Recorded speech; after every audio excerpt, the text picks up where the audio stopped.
Good afternoon. We will at this time call to order the June 26, 2024 Diversion Authority Land Management Committee to order. Could I get a roll call, please? Mr. Sherwin.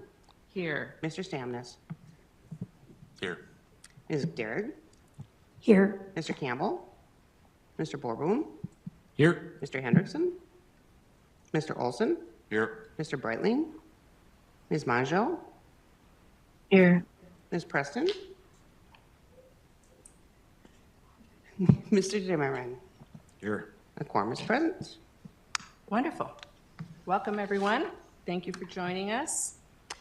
You have had an opportunity to review the previous minutes from April 23rd. Are there any additions, corrections, or a motion to approve?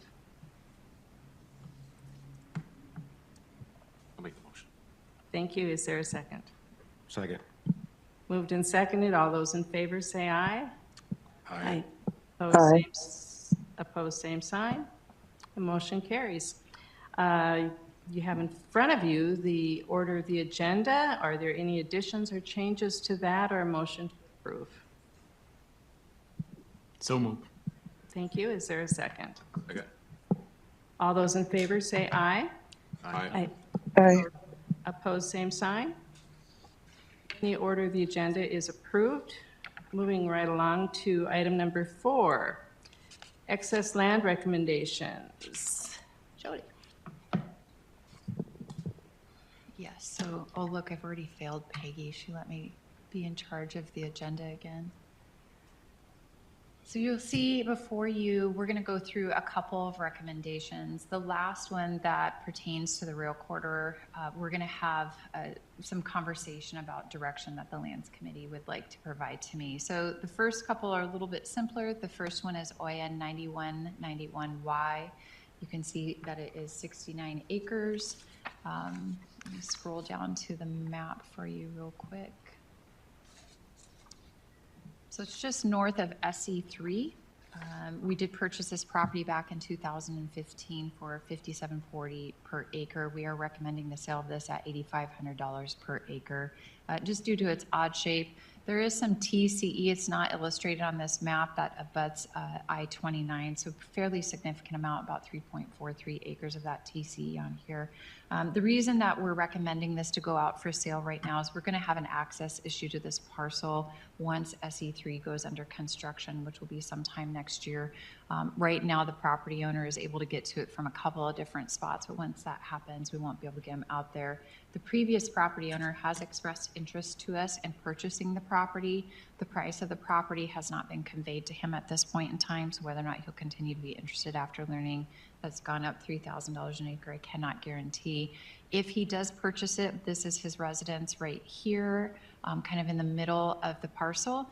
He will have direct access to it and we won't have any problems. If he doesn't purchase it for whatever reason, we will have to invest approximately $15,000 and put an approach with a culvert right along 174th Avenue Southeast. So at this point in time, we are recommending that this go up through the excess lands policy, and with any hope at all, the previous property owner will purchase this to just kind of avoid any access issues that we're having out here. So are there any considerations in the price since it's located along I-29? There were not any considerations as far as being transitional and developable. Is that what you're trying to say? Like a transition value? No, typically in this area for tillable land, what we're seeing is that it's going to be around the $10,000 an acre, but because there's going to be an access issue to this one, you know, there's going to be limited development potential on it. So, but open to any suggestions that you guys might have. Questions or comments? Any questions for Joe? Chair Sherwin. Yes, Commissioner Manjo. Thank you. Because there seems to be about $15,000 in expenses that we'd have to spend if the landowner adjacent doesn't purchase, has there been discussion about discounting the price for the buyback by $15,000 to him? Commissioner Mojo, we haven't, only because the previous property owner has access. You can't see in this map, but it's kind of right in here. It's in the trees. It'd be if if the previous property owner doesn't purchase it and it goes to public sale or to a neighboring property owner, we would need to put in a culvert and an access point along this road. There's an area that's right up here in the corner that the Corps tried to convince us was an access point, but Eric went out there, took some lovely pictures, and a golf cart can get across it, maybe a truck, but they do have a stake in there, so they're obviously not using that at this point in time. And so if we sell it to anybody else other than the previous property owner, they'd have to trespass to get over. It kind of lops over this a little bit, not too much, and maybe they could work something out, but really we'd have to kind of step in.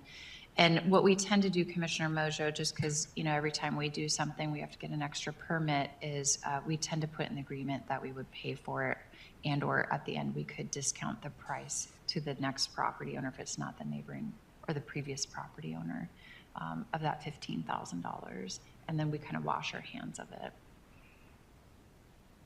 Thank you. Yeah, did I answer your question? Yes, thank you. Are there any other questions or comment or motion? I have them as one motion unless you want to take them separately. We can take them together, that's fine. I just have these two. So this OIN 9741Y, it is the 9.49 acres. You can see on your memo, we did purchase it in October 2023, so not that long ago. We are proposing, again, $8,500 an acre as a sale price. I'm going to scroll down to the map just to illustrate this to you. So this is OIN 9741Y. It's this little triangle here. Again, there's going to be a bit of an access issue here. I did talk to Chris Bachieger. I think he's here somewhere hiding, yes, about this. And this is really hoping that one of the neighboring property owners purchases it. We do have at least out to one of the neighboring property owners right now. This would help us with guaranteeing access through this road and having to work through the MOU with the township and or with the contractor to guarantee that access remains along this road just to get to this triangle. So if we can sell it either to the Flaytons or to the Lohbergs, again, it will help mitigate additional expenses to the project, somewhere in the range of $50,000 to $100,000. So, Questions for Jody on this one? Or a motion? I'll make the motion. I'll second it. It's been moved and seconded. Any further discussion? And the motion is to approve The recommendation. the recommendation to dispose of the excess land. Yep. Okay, That would be my motion. that's okay. That's great. So any other comments, discussion? Roll call vote, please. Mrs. Charlene, Yes. Mr. Stamnes, Yes. Ms. Derrick, Yes. Mr. Borboom, Yes. Mr. Olson, Yes. Ms. Majo, Yes. Ms. Preston, Yes. Mr. Zimmerman. Yes. And that is everyone. Thank you. Okay, move on to the final one. so this one's going to take a little bit more thought and discussion on it. So bringing it forward to you today just to have your input. This is part of the rail corridor. So just to give you an update on the other portions of the rail corridor that you've approved for excess land sale.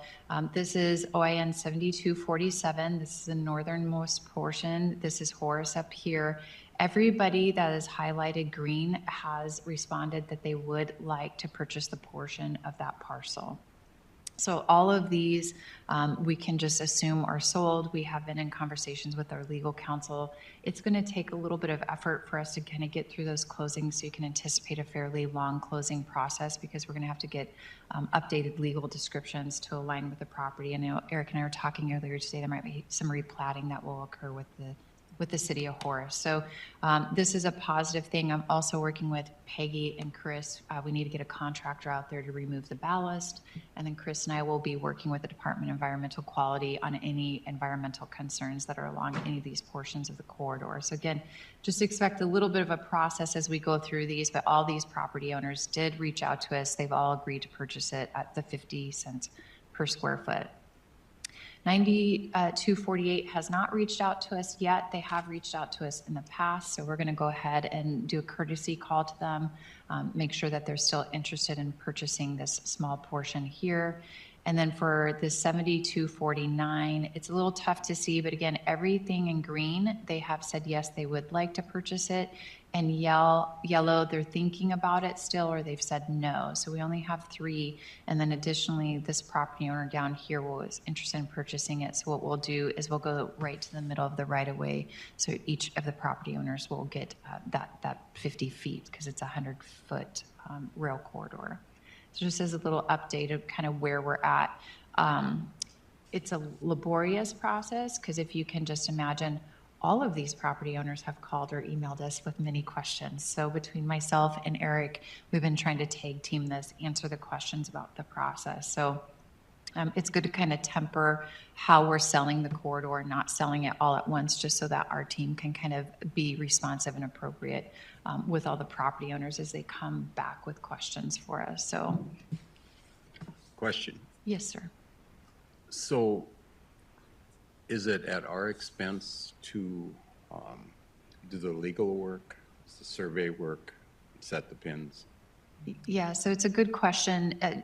In this particular circumstance, we will complete all of the survey work and the legal work at our own expense. And that's mainly because it would be pretty cumbersome for the property owners. Plus, they'd have to go, to one of the surveying crews and get a queue.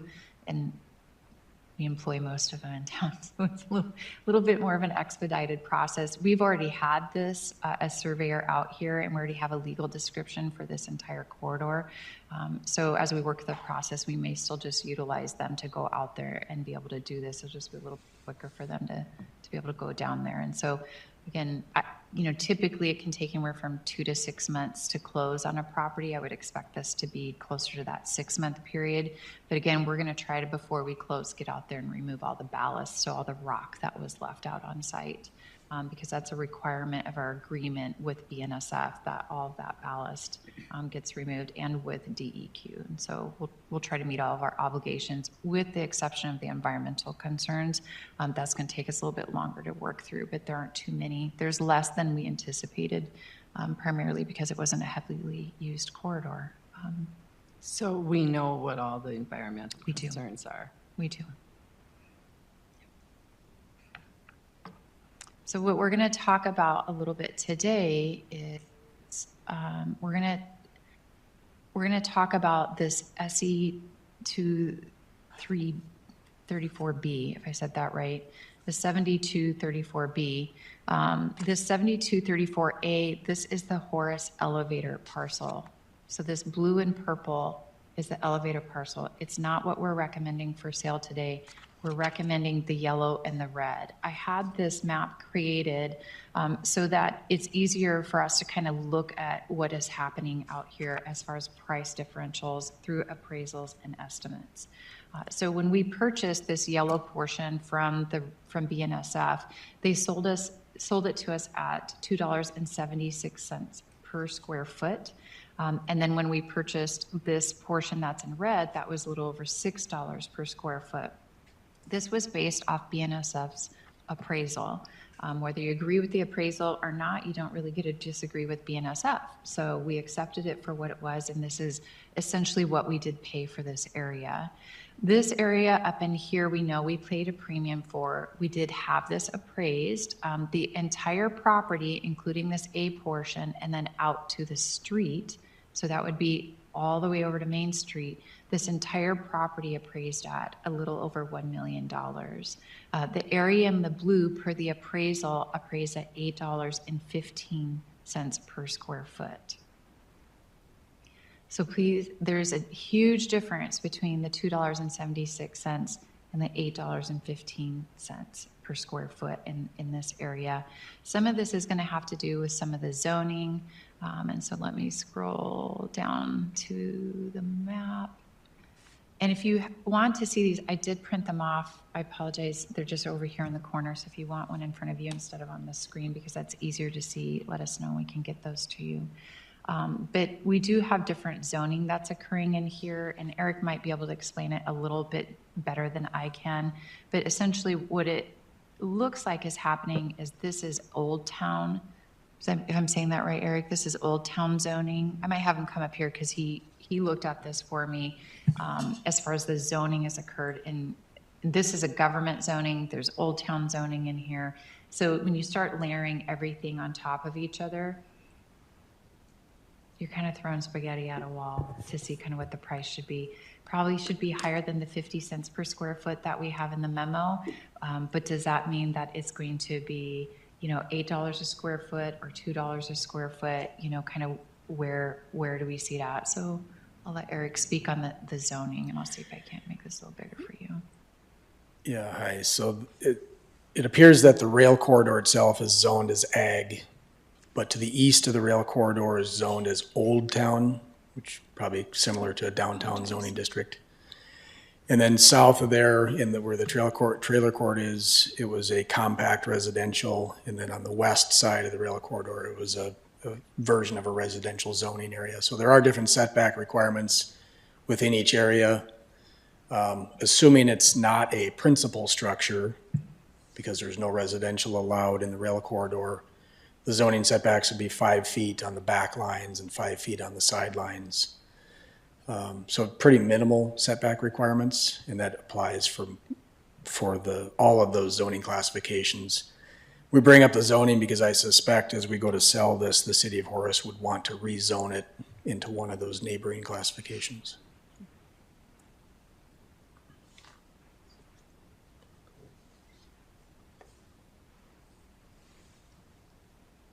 Any questions for Eric or Jody so far? Anything else, Jody?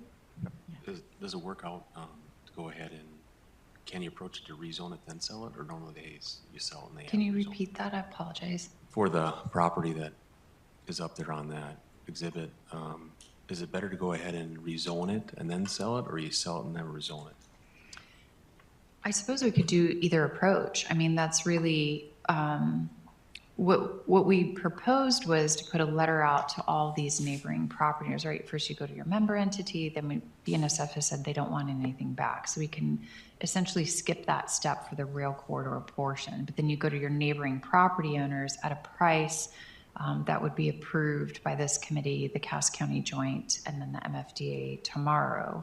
The other option is, and I kind of talked with Commissioner Sherling about this, it's not been favorable to this committee to make an exception to the excess lands policy, but I certainly honor the fact that the excess lands policy did not contemplate buying a railroad. And so this is one of those unique circumstances where what we could do is lob this portion off, the B and the A, and put that out for public sale. That would take an exception because we'd be skipping right to that public sale. Then we could put an RFP out for somebody, one, to either sell that for us, and or we already have PIFers under a contract with a 6% payout for whatever they sold it for, so they could also manage this for us.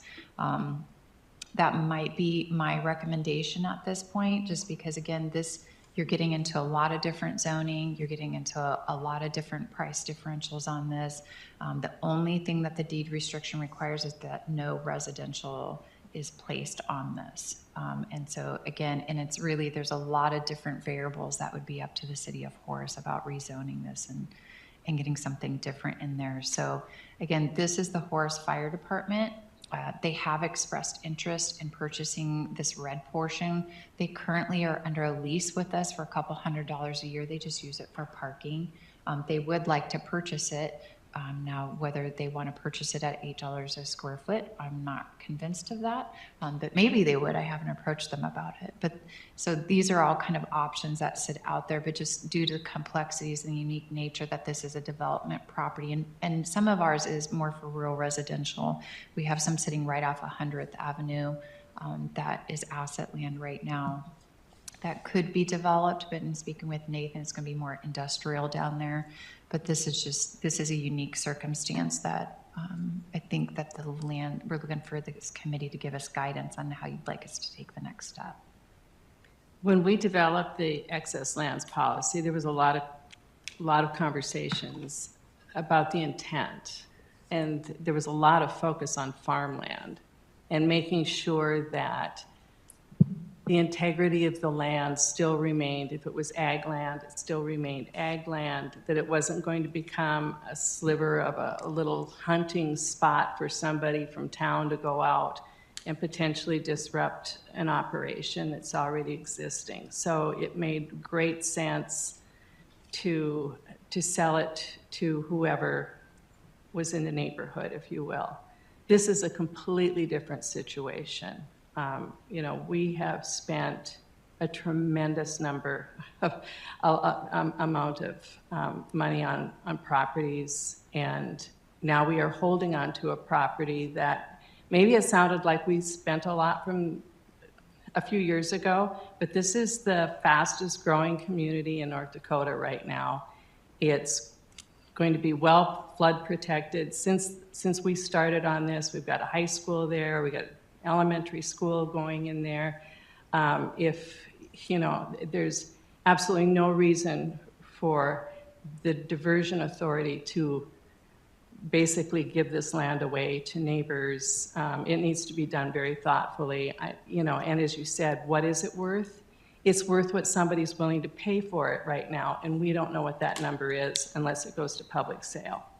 Or if it goes to a commercial realtor or someone that will be able to give us an accurate estimate of value and market it that way. And I would suggest that we also, you know, look at what the city of Horace might have in mind for that property as well. You know, I appreciate the fact that whoever owns the trailer court there would perhaps like to expand for more parking or whatever it is. But is that really going to stay there, or is he at some point going to turn around and sell that land and whatever else he could possibly buy as a neighbor and profit from that?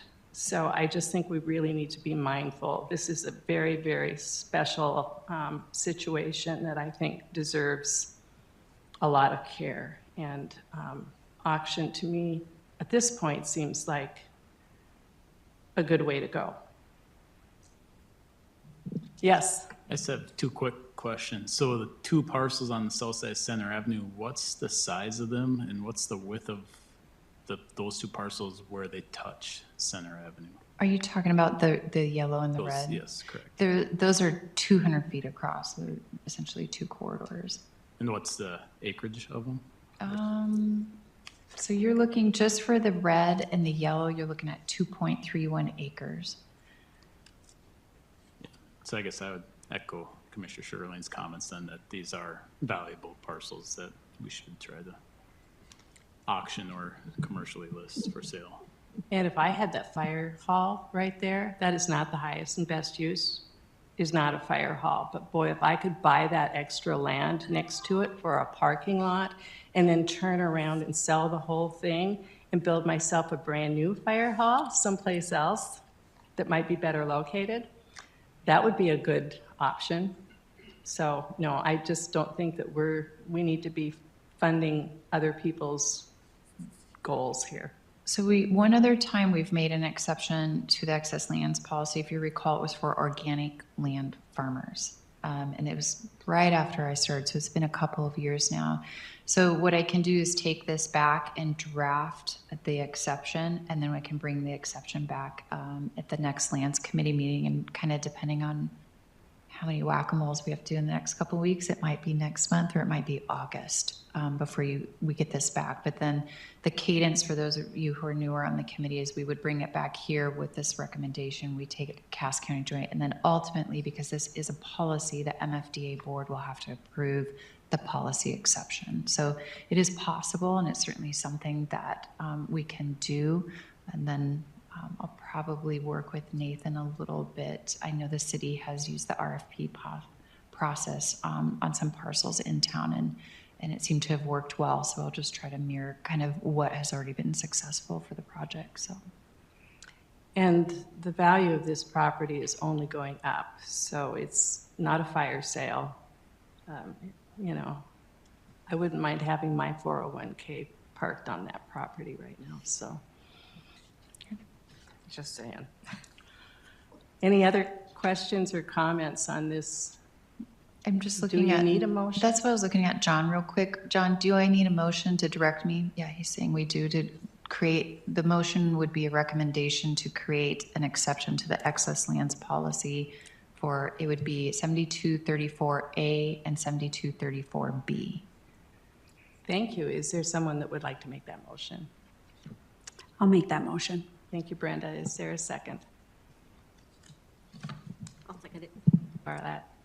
Any further discussion? Any further discussion?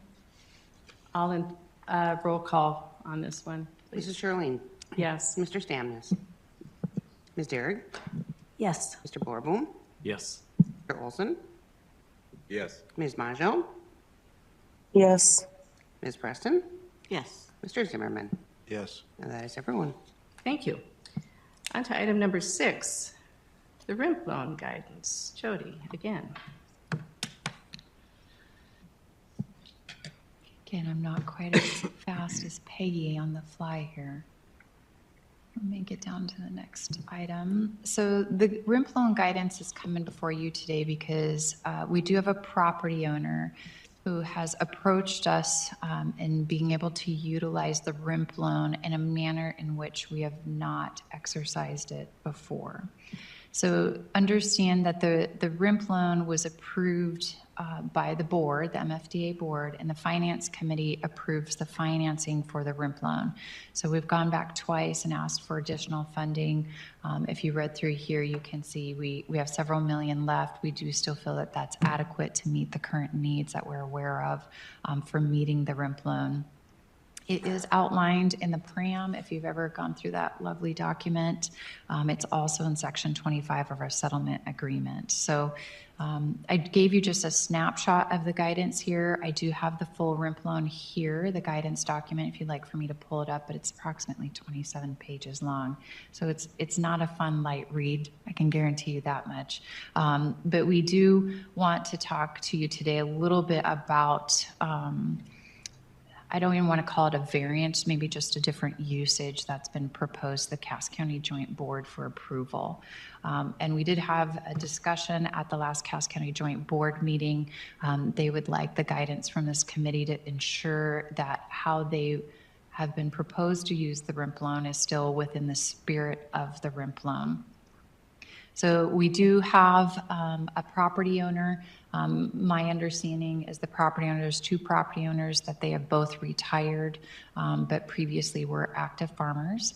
They lease this property out to a tenant, and the tenant does need this property in the capacity that it provides to meet their farming operations.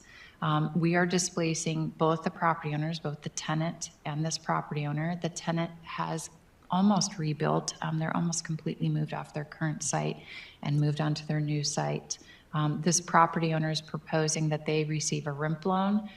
Essentially, they'll split that RIMP loan into 2 buckets. One would be to meet the storage needs that they currently have because they work as a farmhand and they'll go out and help other local farmers and their needs. So they have a need to continue to have that storage for their personal farm equipment. So they'd use a portion of the RIMP loan for that. And then they would use a portion of the RIMP loan to purchase land from their tenant. And then that way they could attach the loan to a mortgage, which is what the RIMP guidance requires. And then they would build additional storage on that land. And then in several years from now, they would transfer that loan to the tenant. And that transfer is permissible under the current guidance document.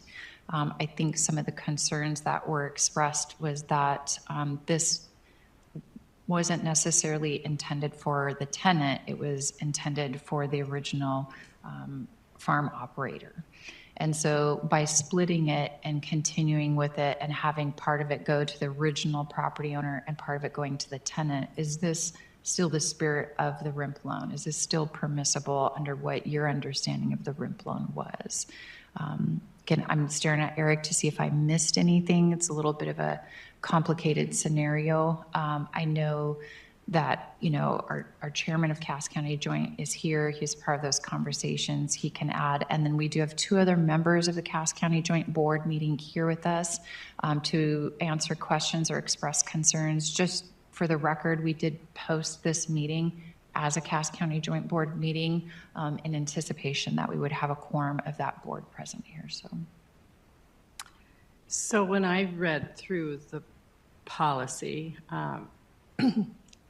it's pretty specific that it's not for tenants. It's for the active producer to be able to maintain his livelihood. And and it's a very, very generous, I mean, it's not a loan, it's a grant. It's completely forgiven after 10 years. So this is a big deal. We're giving away millions of dollars here. And, you know, I guess I question why we would change a policy. It sounds to me like it's an attempt to manipulate the policy for personal gain. That's what it sounds like to me, but I'm not working with it actively, so I would like to hear from the members of the joint board. But before we do that, I guess I'd like to know from Commissioner Monjo, have you been using that on the Minnesota side, and what has it been working or not? I'm seeing shakings of heads. Sorry, Commissioner Manager, we have not yet. So we do have a couple of them that we're negotiating with right now. We have actually a meeting tomorrow at 4:15, so I'll be leaving the board meeting a little bit early to continue those conversations with property owners who are on the Minnesota side. So the MCC JPA has not approved a RIMP loan yet, but we're poising some property owners to bring forward to them. So. And wouldn't it be correct to say that there have been other producers that went ahead and retired then and did not get a RIMP loan, and they moved on? So Commissioner Sherling, that's correct. And so we tried to estimate at the beginning of our negotiation process who would be eligible. Then they have to fill out a pre-approval form. We look through that pre-approval form. We bring it to Cass County Joint. The Joint Board approves that before we fill out the whole application, because we have one of our land agents that prepares a loan report.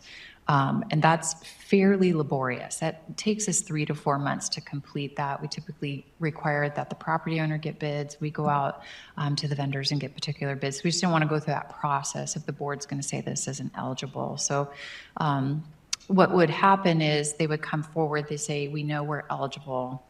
We would pre-approve them for their eligibility, and then they would make the determination that they were no longer interested in farming, and they kind of wanted to step out of it, retire, whatever their personal reasons were.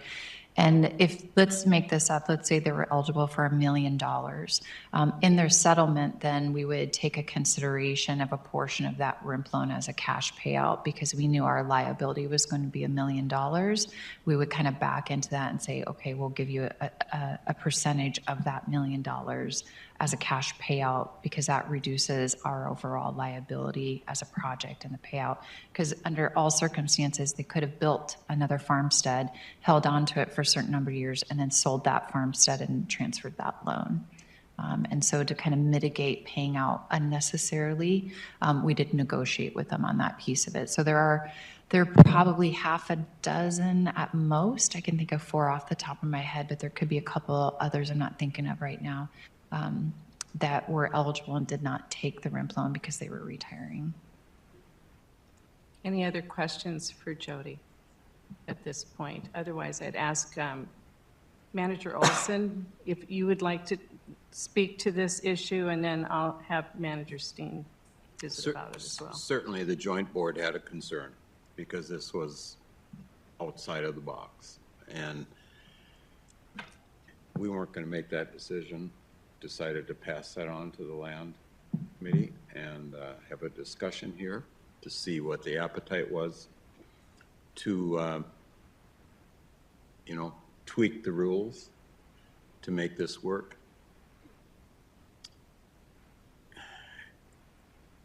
And there has been there has been farmers that have retired and have not taken it and would have qualified, and no different than here.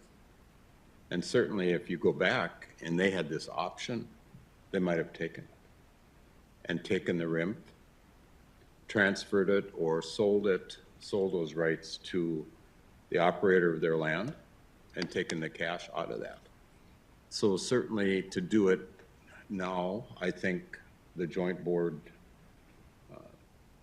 just talked about that, and I don't think it's necessarily the right move at this point.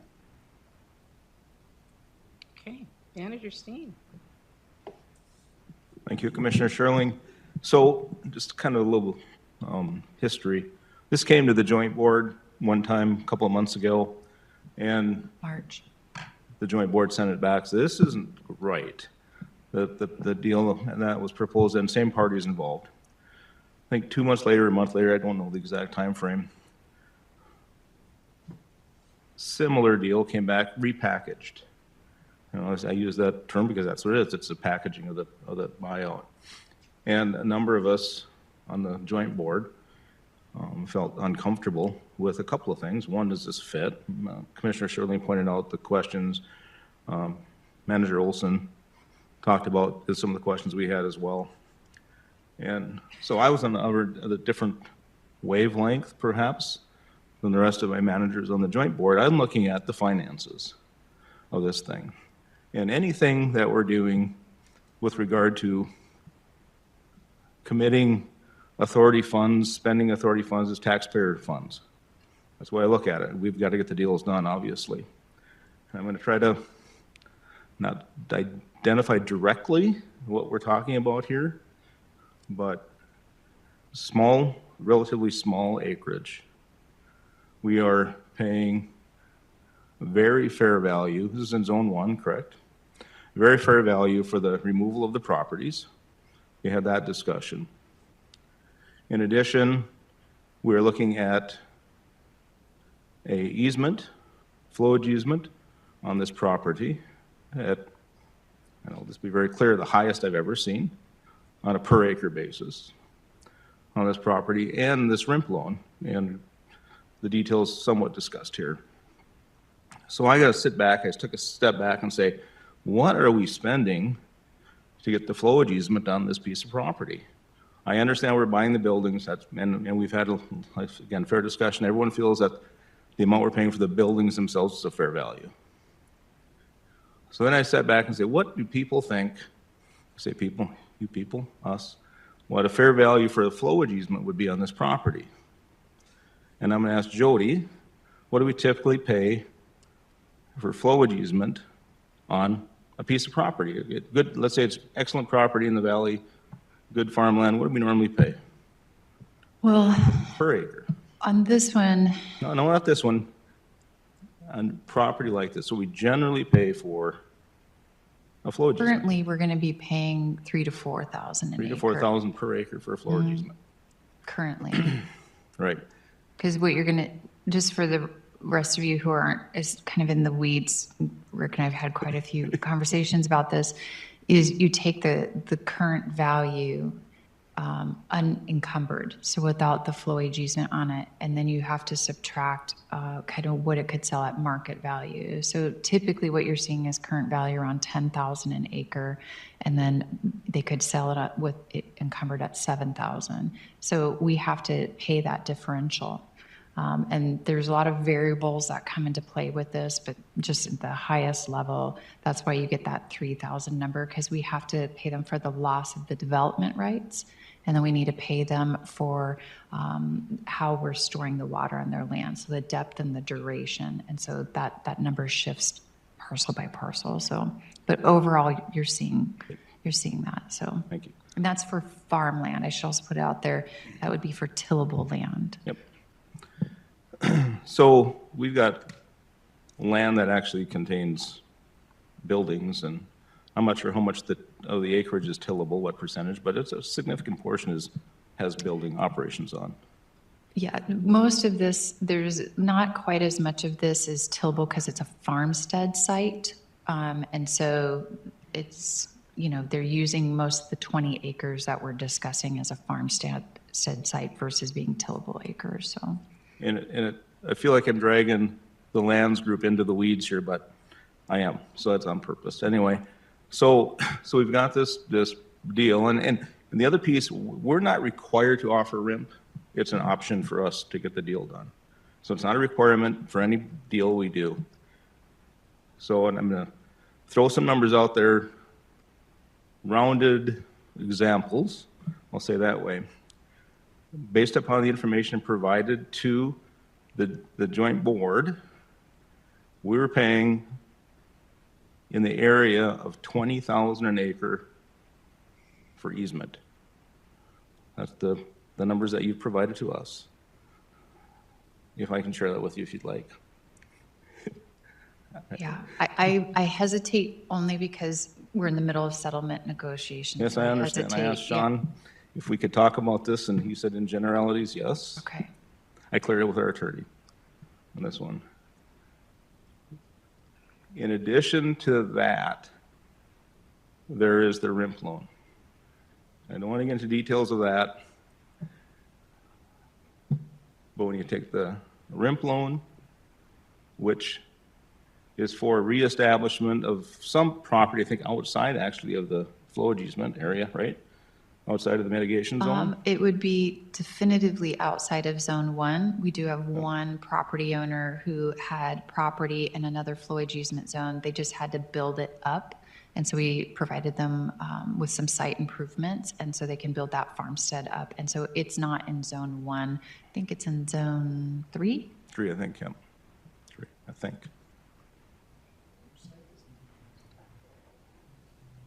None of them are, even the Nipstads? Well, they're putting buildings up on some of the properties, all outside of the mitigation zone, Yeah, all the structures need to be removed from Zone 1. right? Unless they got a map out. So anyway, so the other piece that, and I'm not going to use real numbers, but if you were combining, and I'm being very, very conservative here, combine the RIMP loan with the flowage easement, we are talking well in excess of $50,000 an acre for an easement on this property. That's where a couple of us had a serious heartburn with what are we doing? Is the RIMP loan the right place for this? Is the amount the right amount? And there's no real guidance on this because it came in earlier, a much larger number than there's a smaller number. And so that's the biggest reason. One of our members said, I think we should send this back to the Lands Committee to evaluate what we're doing here because the joint board has been given the authority to approve these deals brought to it. And I think I'm sitting on the joint board, I'm thinking it might fit policy, kind of gray. We all talked about that. It's kind of spirit, but it's not in the writing, spirit of the policy, but does it fit logic?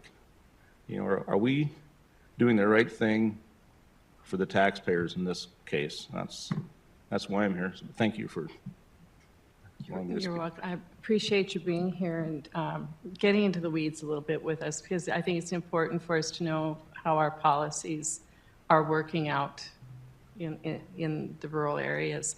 One of the things I'm recalling is that the DA board approved a finite fund for this, and I want to say it's 20 million. Is that correct? Does anybody know? I mean, it That doesn't is really- correct. And so Okay. we did go back some time ago So, and you had know, it. if we open up this policy anymore, and I will say the DA board did not do that lightly. I mean, it was pretty controversial at the time. If we open this up even further, are there going to be enough funds for those that truly need it? Because I recall the conversations about the old grain bin that was perfectly workable, but now they were going to have to tear it down and they weren't going to get enough money to buy a new one and they can't drag the old one. So, I mean, there was a purpose behind this, but it wasn't to get rich off the taxpayers. And there's a limit. There's a limit to our budget. And I just think we need to, just like the excess lands policy, we need to look at the intent. Those of us that were there when these policies were put together, some of us won't be around in the future to remind everybody what those policies are. So I'm counting on all the staff and, well, Rick, you'll still be around for a while. So, but anyway, that's my 2 cents, is I think we need to stick to the spirit of what we put forth in the first place, and just that we have a budget that we've been allotted as well. Could you scroll back to the, well, it explained what the RIMP loan was. Yeah, so this I did put in here. So, This is from the settlement agreement, and this is in our guidance document, just to remind everybody, kind of, to me, when we talk about the spirit of this program, I go back to the settlement document and the preamble, which were created well before my time here.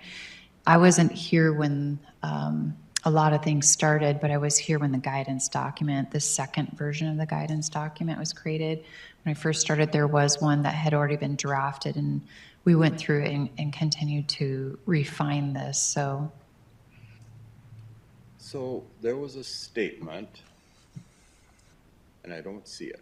You're not on the first, it said something about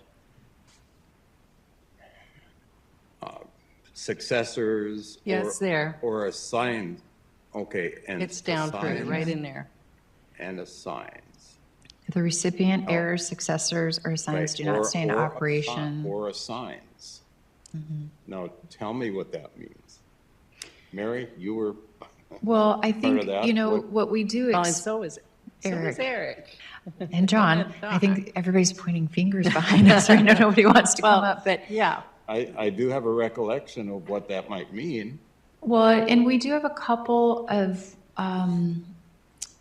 we have a couple of loans that are out there that have gone to the parents, shall we say, the what? the parents. Oh, okay. And at some point in time, those parents may want to retire, and they can assign this loan to their heirs. They can, to their children who are still going to be operating the farmstead, and that's fairly commonplace. And so the loan was certainly set up that if the parents wanted to take a step back and have the children run the operations, they can do that. There is the ability within the guidance document to transfer the loan to somebody who will continue the active farm operations.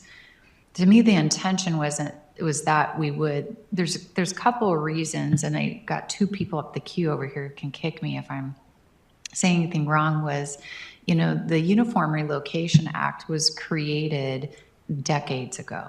And that's a federal obligation that we have to meet with the property owners to relocate them out of the zone and get them out of there. It was primarily built for a metropolis area, and that goes back decades, when typically a new highway would go through a low-income area, and there would be probably more impact on, you know, those who are lower economic and socioeconomically impacted people. And that was done intentionally because they wouldn't have the wherewithal to be able to fight against any project. And so the Uniform Relocation Act has quite a bit of history, but again, it was primarily done for a city area. This is unusual that you would have such a significant impact in a rural community. I mean, we're impacting hundreds of structures and hundreds of family members. So this program was adopted out of something that was created in Minnesota to kind of fill that gap, because if they were in town, there would be this gap would already kind of be filled up.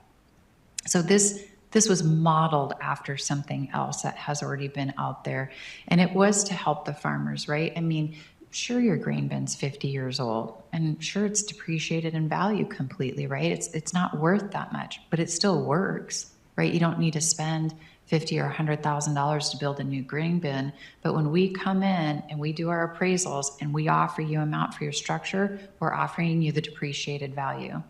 So we're offering you $20,000 on something that's going to cost you $100,000 to rebuild.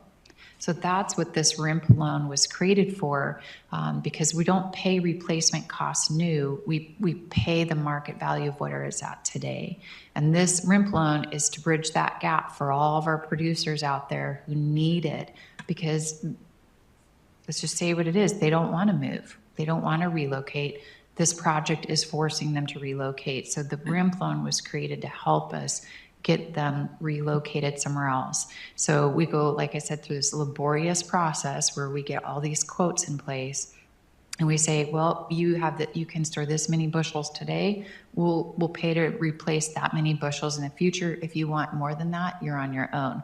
So we go through a pretty lengthy process of depreciation, looking at the current footprint, what will the new footprint be, and prorating sometimes the buildings or the structures, because you might want something bigger, which would be more efficient for your operations than what we would get for you today. And so really, to me, the spirit and the genesis of this is to replace those farming operations in the community. So with this one, that's where you kind of get a little bit touchy, right? Because we do have a farmer out there. He just happens to be a tenant, and he is using this operations so that he can continue his farmer operations. This tenant already has a RIMP loan from us, just so you know. They've almost fully expended that RIMP loan, building out their operations. He just happened in their business model to go and lease space from other farmers instead of building a larger capacity farmstead. So again, just a very unique circumstance, kind of all around for them. They do have to spend it to get it. They just don't get the cash payout for this RIMP loan. So they do have to give us invoices. We do have to approve those invoices. It goes to the land agent, then Eric reviews them, then it comes to me. So we can say, hey, it's a permissible expense of the RIMP loan. So you have to spend it to get it, goes into an escrow account, and we'll hold it in there for, I think it's 3 years after the date of approval for you to expend it.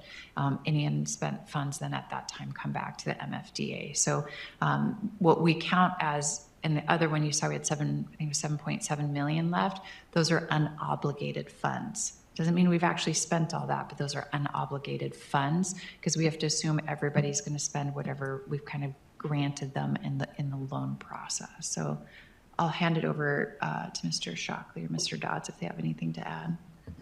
Certainly, Madam Chair, members of the Lands Committee. I was drafted Section 26.01 of the settlement agreement. The RIMP program was intended, one of the issues that was presented by the upstream was not wanting to create essentially an economic dead zone within the UMA. And as a result, they wanted to continue active farm operations or rural businesses. And so the recipient was intended to be an active farming operation, such as a family or a business that was actively farming, and it would be conducted in accordance with the rules of the program. The intent was that, using the grain bin example, that a 6,000 bushel grain bin may still be functional on the existing farmstead, but to rebuild it, nobody would rebuild a 6,000 bushel grain bin because it would be functionally obsolete. And so it was intended to be a forgivable loan to allow them to rebuild a similar operation outside of the UMA.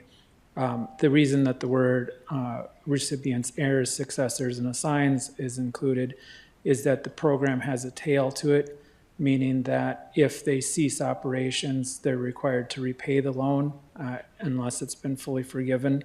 And so that makes it enforceable against their assigns. So if they sell the farmstead 2 or 3 years later, the assigns would carry on that obligation. Or if there was an unfortunate situation of a foreclosure by a bank, that the bank would be obligated to follow the terms and conditions of that loan. Or if there's a death, it would transfer to the heirs. The primary consideration in this program is to look at whether or not the recipient qualifies as an active farm operation. And if you look in the definitions of the settlement agreement, active farm operations, we referenced the United States Department of Agriculture FSA office, as they have requirements for what an active farming operation is. And we had identified some of the businesses that were within the UMA. Eric can offer some of the policy history behind the RIMP loan. Yeah, thanks, John. The other thing I might add there is you'll notice there's a definition for an active farm operations. As John noted, that's really somebody that's actively farming as registered by the FSA. There's also a definition for a business, this loan program. In fact, the first 3 loans that we offered were for businesses that were displaced on the channel. As Jody mentioned earlier, the Relocation Act provides this sort of gap coverage for residential relocations, but not for business or farm relocations. And so that was kind of the genesis of the RIMP program. And so because of that, both farms and businesses, rural businesses, were eligible. And so in the situation that we're discussing here today, I think it's clear the owner of the property is not actively farming. He helps out on the side, but he's not actively farming himself, but he certainly has a business where he's renting his farmland, he's renting his facilities that are being used for farm purposes. And so it's a little bit of a question where he has a business. It's not himself actively farming. But so for those reasons, I guess that's probably one of the considerations where the consideration in this situation, we felt he was eligible. Thank you. Anyone have any questions for either Eric or John?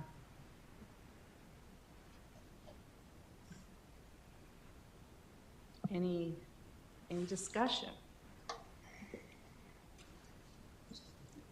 Just a Mr. Steen. quick question. So what's to prevent a person who owns land with some buildings on it, don't care how run down they are, to say, I'm renting this to somebody, and you want to clear my land, and I need to rebuild these buildings, brand new, to this, my son or my partner who's renting this land from me, so they can continue to rent, and I can build this brand new building for them under the RIMP loan program, so long as they continue to farm it. That's a good deal. So what prevents that from happening? Sorry, Eric here, back behind you, Eric. If you scroll down a page or so, page and a half maybe, there is some eligibility criteria. Mm-hmm. Okay, maybe it's more than a page or 2. There you go, right there. So one of the other key criteria for eligibility is that there can't be available replacement properties for them to relocate into. And so if somebody just simply has a pole barn and they're using it to store toys or equipment or whatever, that we would consider. There's all sorts of pole barns and storage facilities in the metro area, but there are not active farmsteads available for people to buy or move into. And so that's one of those qualifying, and we're very particular as we are crafting this and working through this guidance as to what would qualify and what's not, and that's been a clear marker as we've evaluated those. So we have brought 2 pre-approval forms that I can think of off the top of my head to Cass County Joint with the recommendation to deny the RIMP loan. The board has supported our efforts in that. So we do sometimes get requests for loans. We'll look through it. The example that Eric just used is very specific, and that did come forward, and we did make the recommendation that the Cass County Joint deny that pre-approval form. And then we went back to the property owner and said, you're not eligible for a RIMP loan for the reasons that Eric just laid out before you right now, so.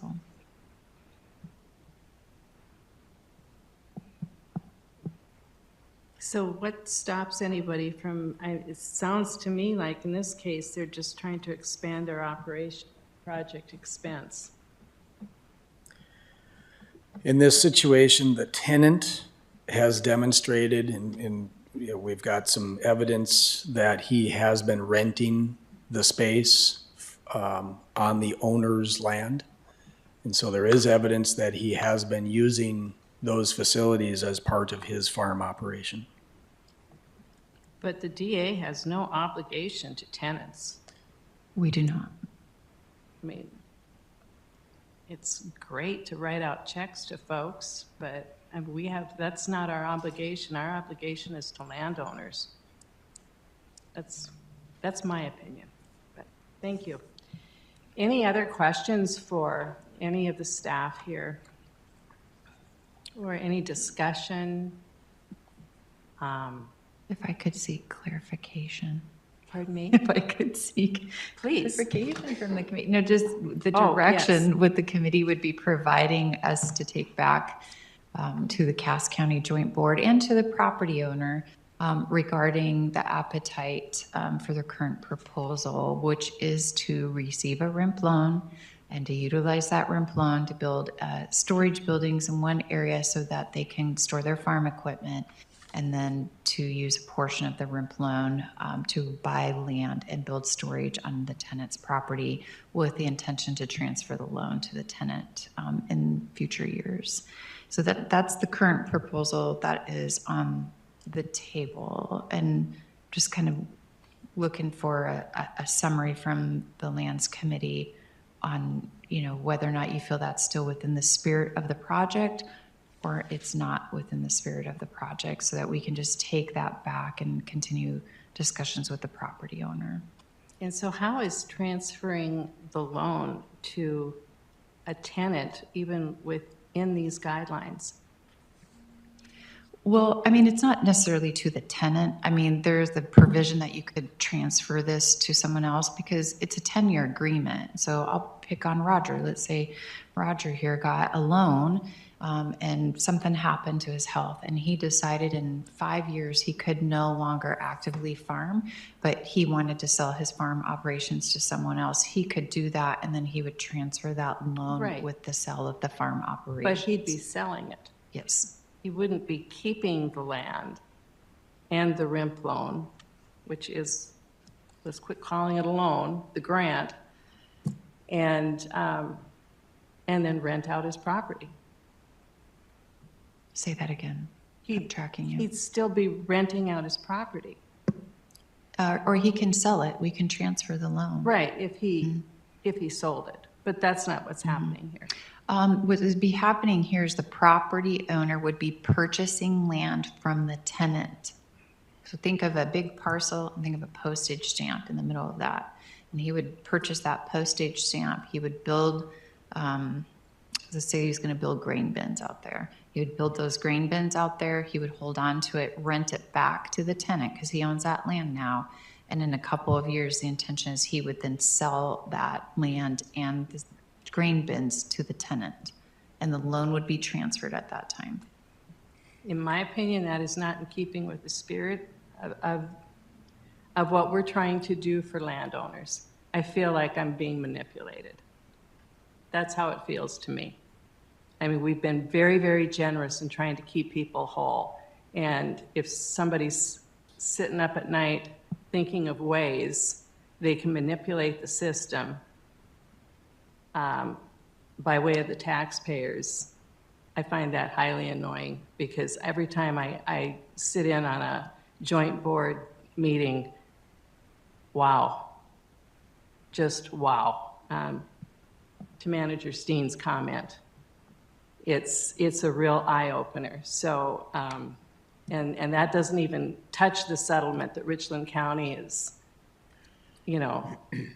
send your kid to high school down there, folks, because they're getting grants, they're getting scholarships.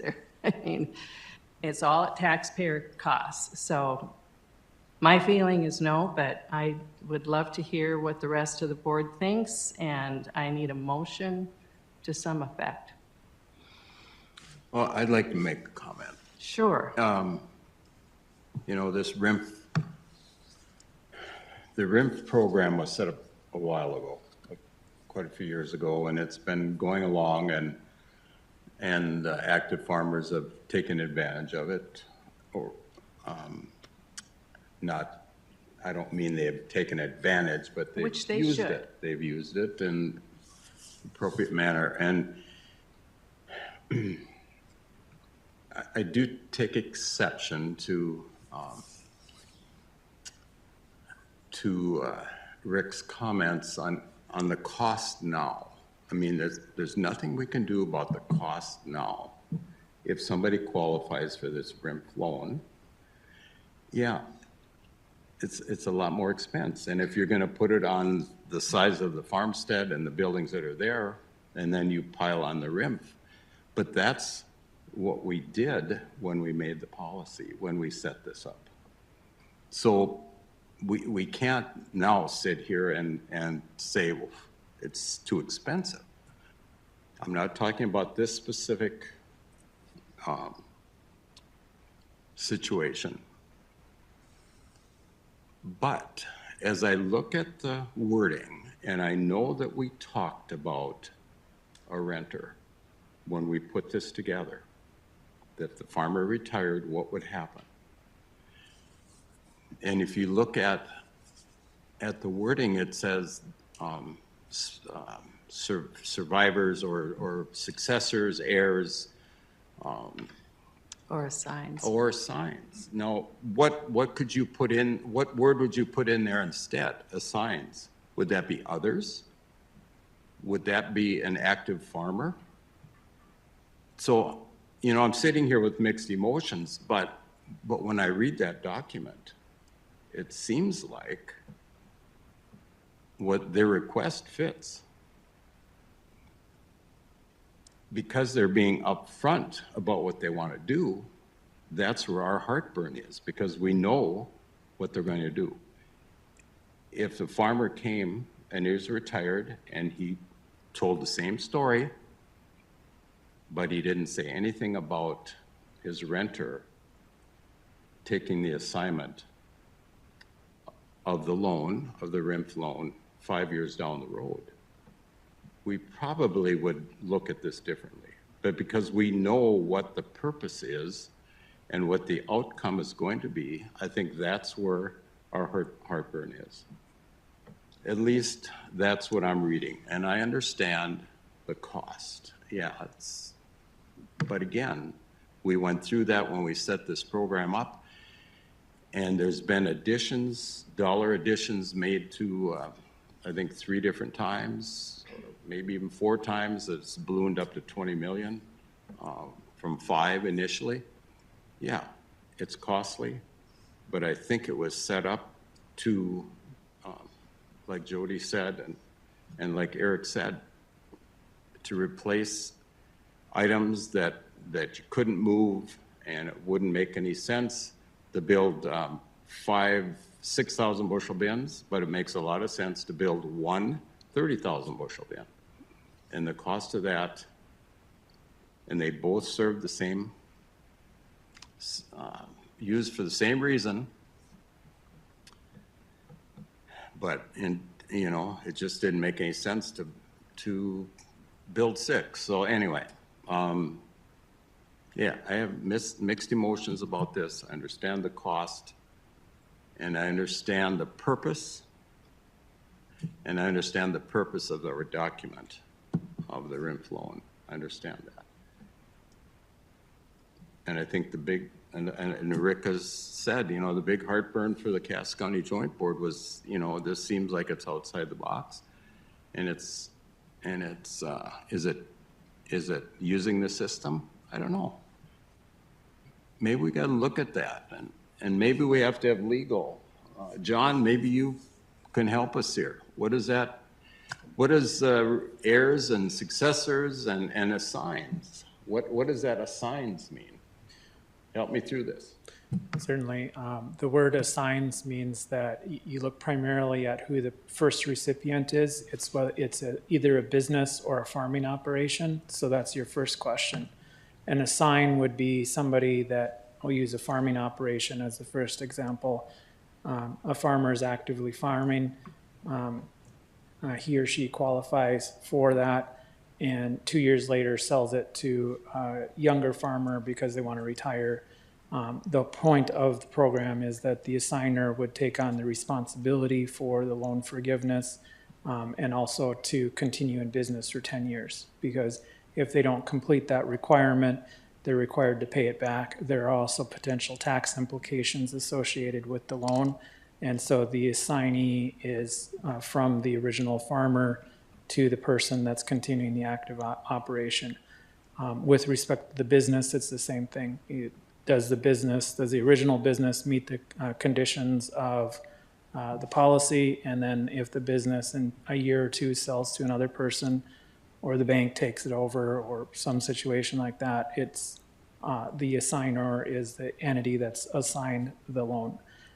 A good example is, at a very personal level, is that sometimes people will purchase homes or lake properties initially in their name, and then they'll assign it to a family LLC that owns the lake home together.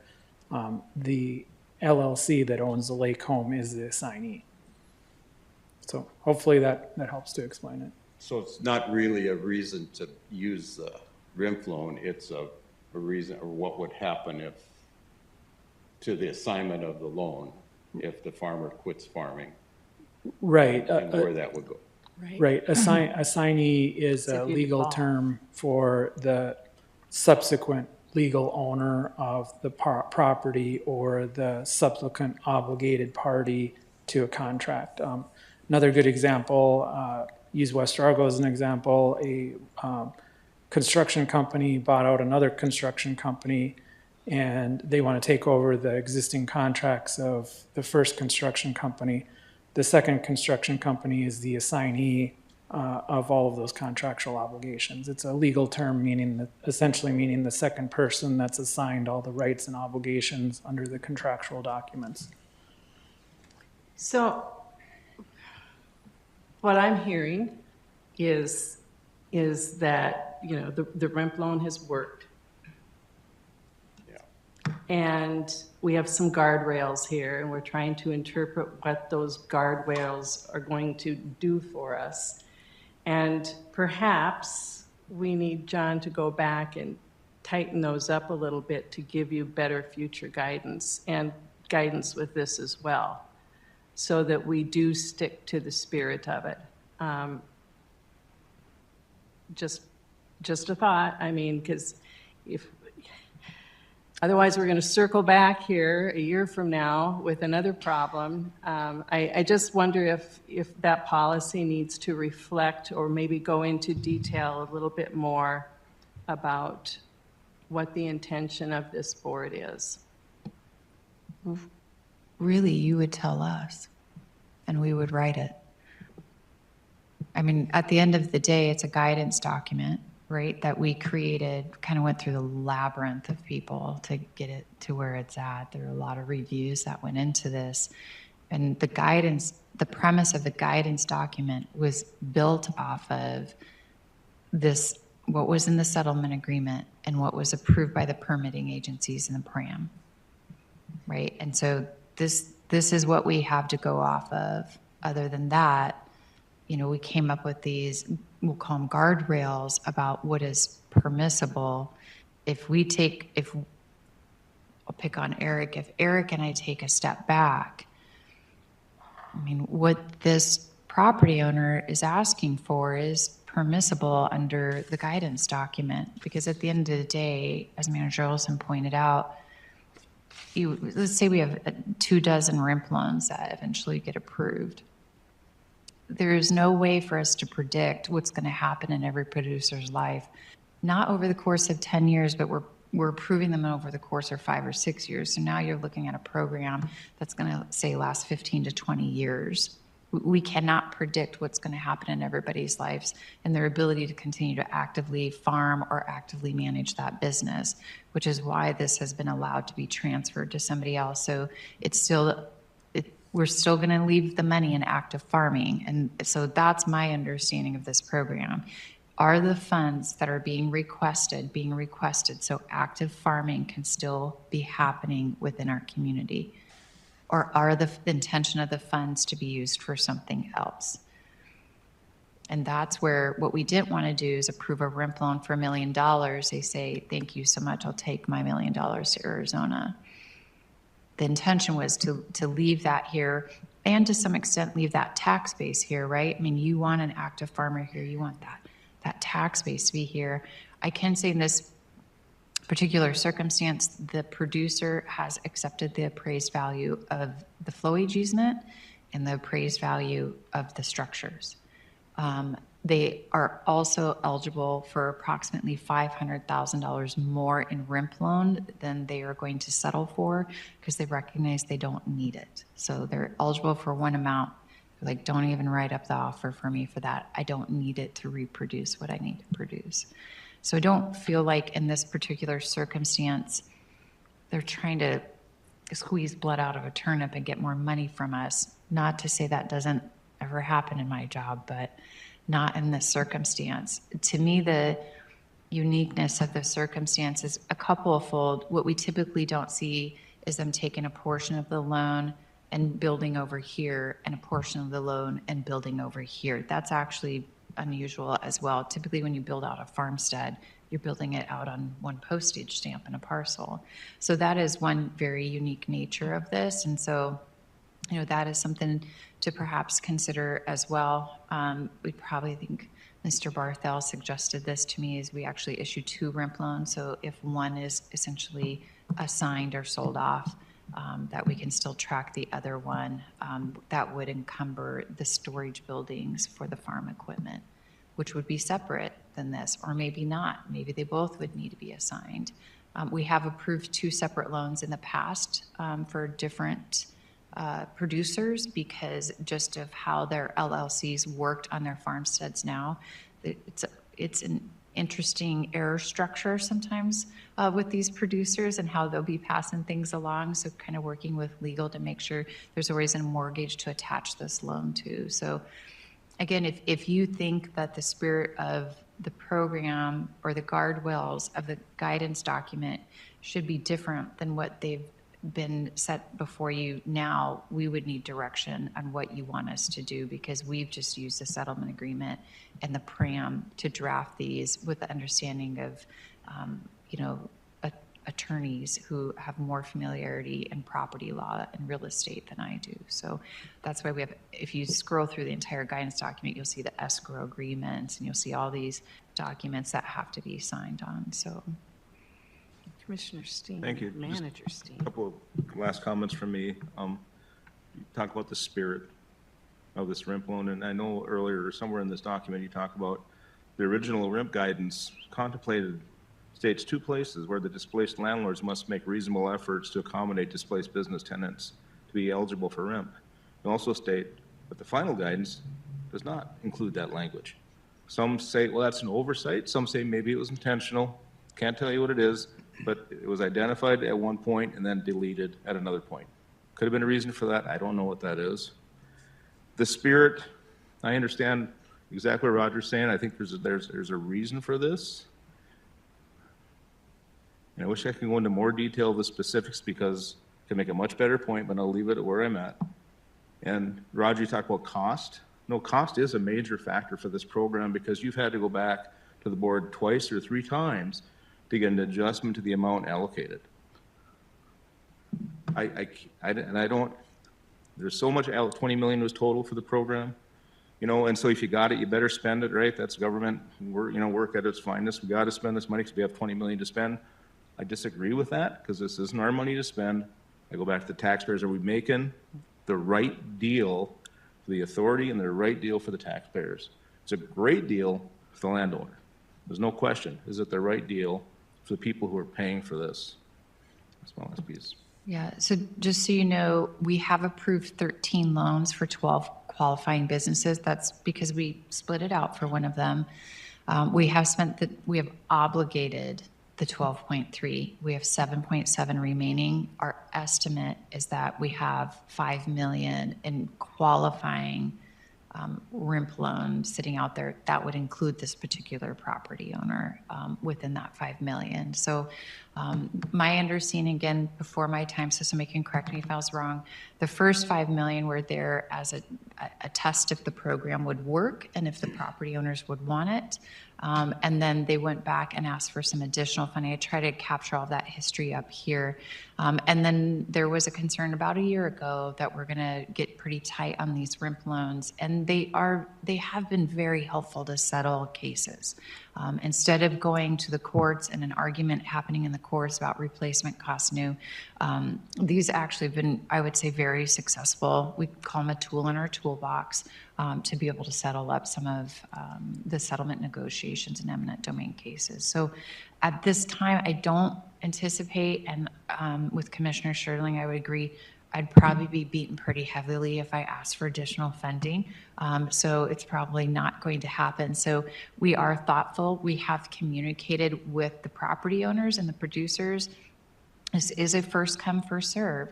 So if you have any intention of getting a RIMP loan, you should probably start working kind of within our process to ensure you're kind of in the queue to become eligible and that we have those funds available. So this time I don't anticipating needing more than the 20 million that has been obligated, but I'd hate to say for 100% certainty that we wouldn't have something come up. And that is the reason we're okay is because we've had a handful of them. Like I said, I can think of 4 that were eligible that did not ask for the RIMP loan because they were retiring and kind of stepping away from the business, so.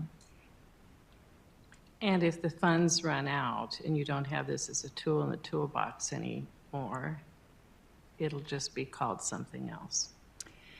What will happen is in my understanding, you know, because I think it was Manager Steen that noted this is not an obligation necessarily. And so where we're at is, we're above 90% of filing on eminent domain cases. We're pretty significant. There are quite a few that were filed today in Wilkin County. We don't have that many remaining. We will continue to try to utilize this, like I said, as a tool to settle some cases. But once you get into that court process, the court is not going to say you have to give them a RIMP loan. The court will not say that. Court will say you need to pay them this amount, and that amount essentially could include something that would allow them more funds to rebuild, whether that would have been their contributory value, their RIMP loan, or just their appraised value. It's difficult to kind of to say we'll know that when that time comes. We just haven't gotten to that point yet. So circling full back, we need a motion guidance from this group to go back to the joint board. If this is okay, I personally don't think it is. I don't think that this was the intention of how to use it. I think it feels like manipulation. We have extended these REMP loans in good faith, and I don't feel like this is how I intended to use it. That being said, I can't make the motion. And if somebody feels differently, I'd love to hear from you. But they need to know what to do here. Just Mr. Olson. I want to make sure that everyone knows that basically this is 2 separate locations. And the use of the building was for their own use to store equipment that they have to use to help neighbors out. Is that? That's my understanding. I've not spoken to the property owner directly. So. And then the other is a storage bin or bins. That is correct. For grain storage at a different site. That is correct. Close to where the renter is, so he could hook up Correct. an auger across the top or whatever. So that's what the application is for, really, for 2 different. That is correct. Yeah. And so the motion that was drafted was to confirm that the RIMP program allows for loans to be transferable if the property owner sells the farmstead or rural business, and that RIMP funds can be utilized on more than one property, as Manager Olson pointed out, so long as the properties are owned by the mortgage holder and the mortgage is attached to the property where the RIMP funds are applied. So basically, the motion that's sitting before you would allow what the property owner is asking. If this committee is not comfortable with that, I just think we wouldn't have a motion to take back, and we would understand that guidance and we would work with the property owner. So I don't know that I would need a separate motion other than this. I just would need either the motion to fail or for there not to be a second to the motion that's been provided. So. And then I did have one more question for Eric, actually, and it was on the application for RIMP and whether they qualified.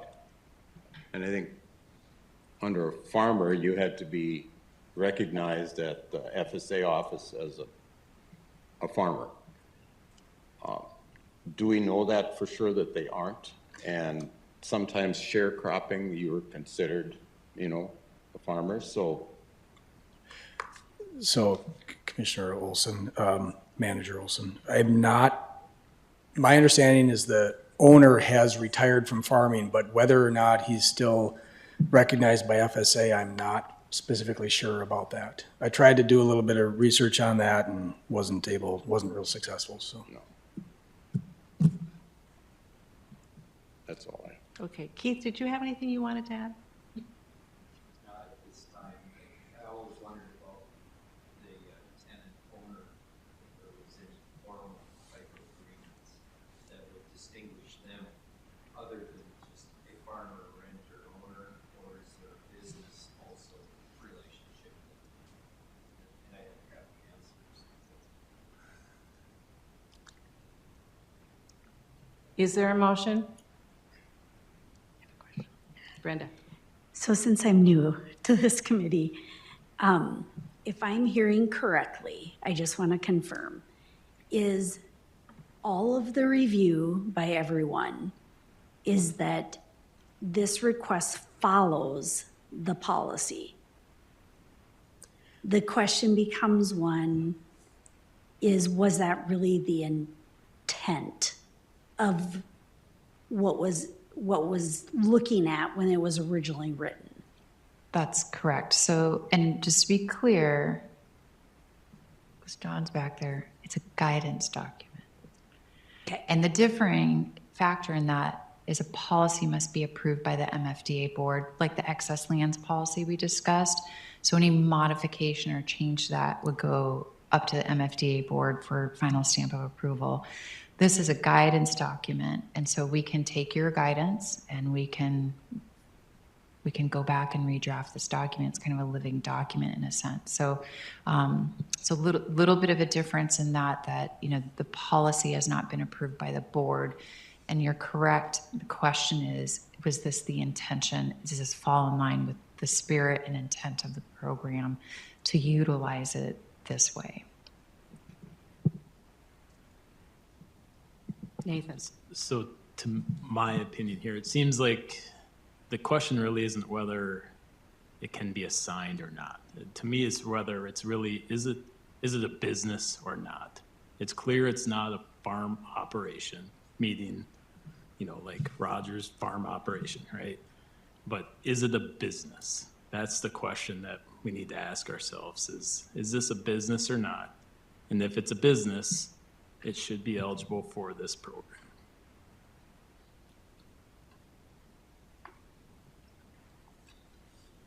If you want me to answer that, Eric, I do have documentation from their tax statements that do show a significant payment from the tenant to the renter. From the tenant to the, I apologize, to the tenant to the loaner. So to us, that demonstrates there's some form of business there because he's formally renting out the farmstead. And we do require that documentation in the pre-application form instead of you just saying, oh yeah, they write me a check on every Wednesday or whatever it is. We do require formal documentation. They were able to meet that threshold for us. Manager Steen? Since there's no motion on the floor, thank you, Chair. Just a thought here. You've got a policy. And there's a big, huge question whether or not this tenant thing actually exists as a policy, or excuse me, guidance. You've got guidance. Thank you for correcting that, Jody. I would propose that it's questionable for a reason. It's not clear in here.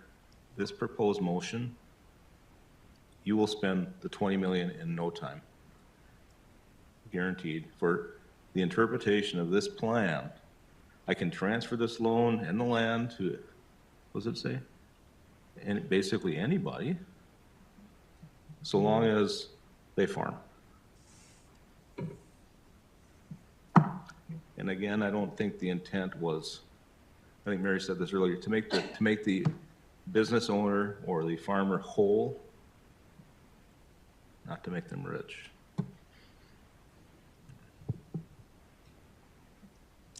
And I think if that's not clear, and it obviously isn't clear, my proposed direction would be to ask staff to tweak this guidance and bring it back.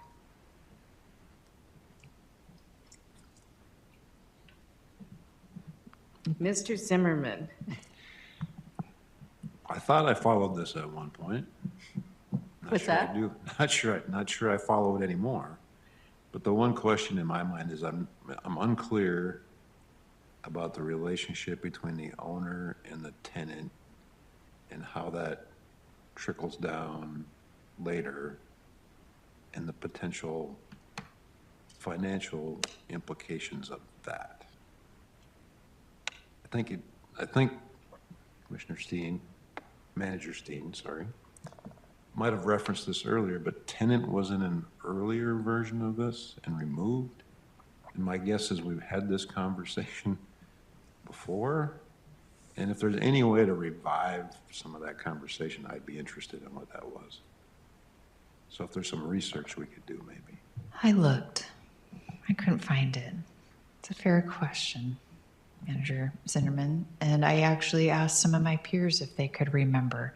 The only thing that I could think of was we need to be very clear that this loan is attached to a mortgage. But we had drafts and red lines going back and forth, and I was looking for comments in there as to why the tenant language was dropped from the old document and not put into the new document. But try as I might, I could not recall specifically why that was pulled out. So, Excuse me, I might just add, my recollection of that is similar to Jody's, but I might also just add that, again, the loan is given to the property owner, and we need to have a mortgage on the property that property owner owns. And so we are protected if they would ever default or whatever happens. We have a mortgage and promissory note and escrow agreement and all those protections. In some regards, the tenant or whatever that loan recipient does with the loan proceeds is somewhat irrelevant. And I'm sure you're going to challenge me about the spirit of things here, but as we were reviewing this guidance document, going back to the settlement agreement, where the guidance came from, the tenant situation, we recognize that there are tenants out there, but it became somewhat irrelevant as to what exactly that relationship is between the tenant and the business or property owner. They could choose to rent it to their daughter, son, brother, cousin, or operate the business themselves. I think at some point that became kind of an irrelevant point as we worked through those details. So I just share that from a perspective.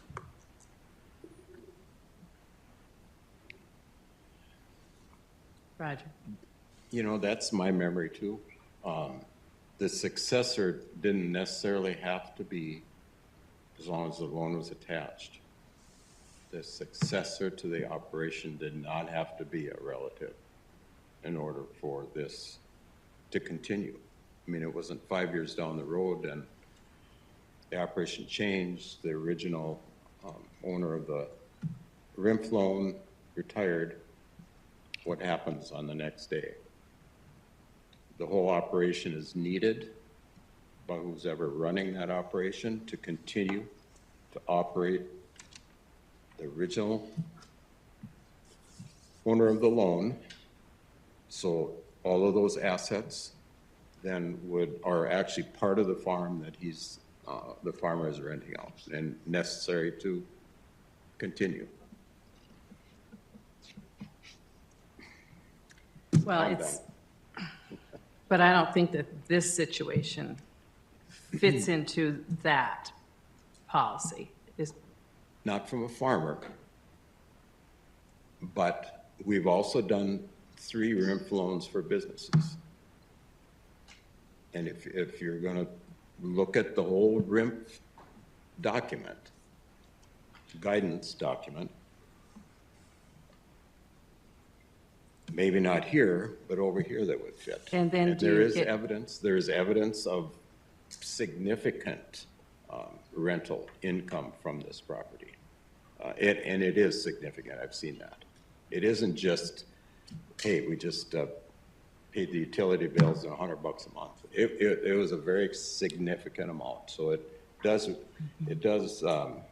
prove that there's income coming off of these structures, whether it's the building or the bins.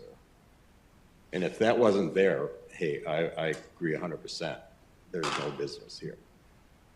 But that documentation is available and they provided that to The us. tenant is paying the utility bills, we have record of that, and the tenant is paying a significant amount to rent the properties from the property owner. And that was all in the pre-approval.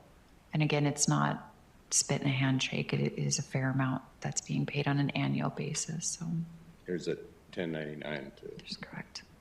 Nathan? The time period and how long that relationship's been in place? Do you know? I just don't know that off the top of my head. I apologize. Yeah, I think anecdotally several years, but I don't, Yeah. I'm not sure of the details. Okay. I mean, we've dedicated quite a bit of time. Thank goodness we didn't have a 3 o'clock meeting, which I usually advocate for. It's almost time for finance. Is there a motion? Is there a motion? Okay, then. I think, I have my clear direction after an hour. clear as mud, right? No, it was Okay, good. But yeah, all right, enough. Is there any other business? I would just like to say thank you, because when I started, this meeting was essentially a report out. We would come forward and we would report out our activity and what we did. And today, I think this committee truly functioned as you were intended to function, which is to provide the lands team guidance when we get into circumstances like the rail corridor and like this RIMP loan, where we maybe don't have the clearest of direction. And so I know we've spent a lot of time in here today, but this is really why we have you kind of standing behind us and to support the entire lands team and to give us guidance when we need it and are asking for it, and sometimes when we're not asking for it. But I do appreciate all the conversation that you've given us today and the guidance that you've provided. So, Well, and I appreciate all the time and effort that went into these documents. Several years ago, we could not anticipate every bump in the road. But as we go along, when these things pop up, if there are ways that we could revise the language to make it more clear, I think that would be in everyone's best interest. So if there's no other business, I'll take a motion to adjourn. So Second. We're adjourned. Thank you, everyone.